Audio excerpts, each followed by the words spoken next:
Hello, and let's talk about privacy notices today. We have a lot of content on this already on the channel, but I thought when we are talking of DPDP in practice, let's touch base on privacy notice as well, like we touched the consent yesterday. Welcome to my YouTube channel where you regularly see new content on privacy and DPDP, and we are going to talk about how privacy notice actually help the principals today. That's the slight difference. Why are they generally ignored? They are generally ignored because they are written by lawyers. How does a principal know that that's written by a lawyer? Because when a lawyer writes, he writes in his own language, his own legal jargons. And the principal does not understand and ignores. Why does he ignore?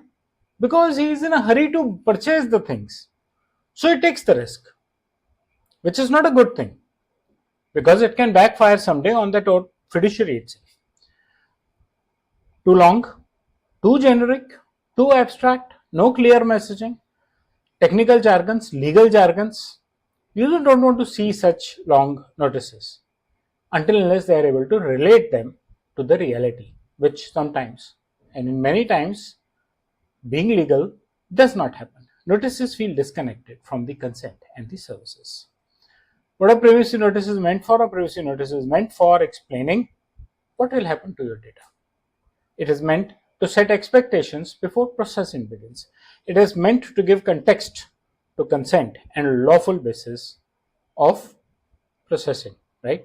It's basically a short or a layered approach document circulated just before collecting consent and personal information to ensure that the principal is well aware of the purpose, how his information is going to be handled, and is able to support the trust. Not a legal document. Definitely not a legal document. Make it as simple as possible, as humanized as possible. When privacy notices fail in practice, because one notice covers a lot of practices, well, it's one notice, one practice. Copy paste is not related to the reality. That is not fair.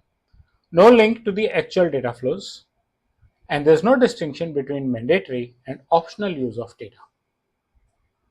Right? There's no link, no distinction between the mandatory use of data and the optional use of data, and there's no link to the actual data flow as well. Notices are never updated when the systems change, which is very dangerous. Right? There's anything new in the system, notices should upgrade. If they don't happen, the notices fail. What a helpful notice looks like. It's a purpose-linked explanation for each and every purpose, clear separation of processing types. It's in simple language tied to the real activity, not just a jargon-based document. Layered notices are there instead of a massive document. We'll talk about the layered notice in the next slide.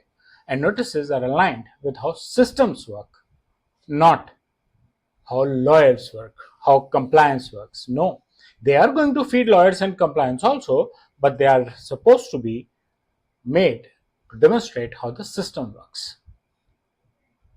How does it support consent? Well, consent without an understanding, consent without clearly understanding the purpose of why the consent is given is not a valid consent. It's meaningless. Lawful basis, again, without an explanation is also opaque. We are not clear on what we are talking of. Notice gives that consent, that lawful basis, a defensible approach. Notice explains obligatory and service processing. That is something which is more important than anything else. Good notices reduce disputes and complaints.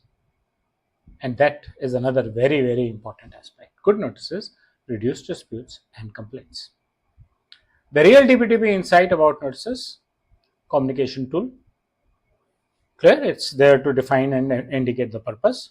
Not a compliance artifact. It is not explaining anything great about compliance. It's a part of user experience. It must evolve as the data flow evolves. And it should demonstrate transparency and not verbosity. Right? It is meant to clearly indicate how the data is going to be used. So it has to be clear on that. So that's about notices. When I spoke about layered notice, it practically means you clear multiple points which you think are important as a part of your notice. They should be visible on the top screen. They should be giving clear specific message for the purpose.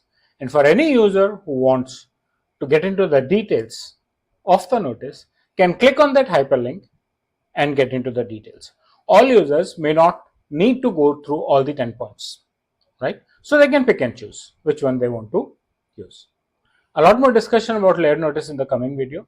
A lot more information about privacy policy and notices in my Udemy course, for which I am going to put in a link here, bundled with consents and privacy by design with examples as well. So you can log in, subscribe to them, and watch them as well. Share your feedback. Till then, subscribe to my YouTube channel. There's a lot more on privacy policy and notice even on my channel as well. Thank you.